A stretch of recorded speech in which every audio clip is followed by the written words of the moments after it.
बेरा तुझी आई न सा जुट करनी आ जुट आज दादी कदासी ऐसा कदासी ये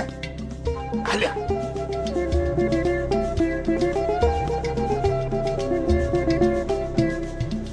नाना मेरा हथी कहीं अज अरे नानो मेरा अब न चो छोरो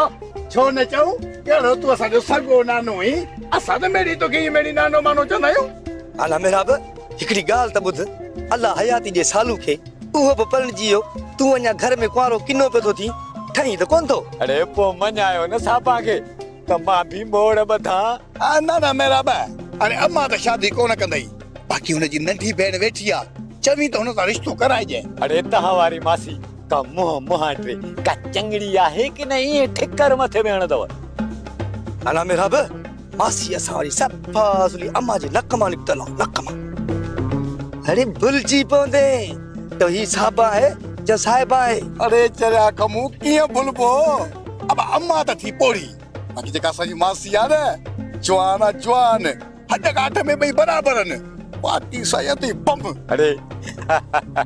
अरे छोरा वो तवारो कयो न मुखे शादी करायो ना ना ना मेरा पहिरीं पंहिंजे अखियुनि सां मासी खे ॾिस तो जे भाग में असांजो घर आई आहे बाकी पोइ ॻाल्हियुनि खे ॾिसंदासीं हा हा वो घबरायो छो था मुखे वठी हलो अरे अम्मा तोखे घर में अचण ॾींदी तूं हीअं कर तरस तरस थोरो सब्र कर अम्मा खे असां अटकल सां पाड़े जे घर में मोकिलियूं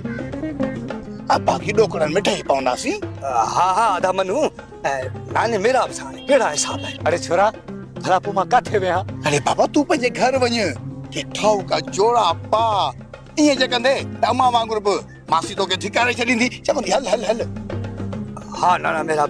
तू कपड़ा लटा पाए रुगो असांजे दरवाजे ते खंखकार कजाए ही खमू पाणे तोखे अंदर वठी हलंदो मासी ॾेखारींदो सही मासी ना ना मेरा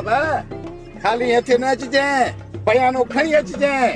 पप्पा मासी चवे तो सुञो घाटे में है अरे हा हा बयानो खणी ईंदुसि घबरायो न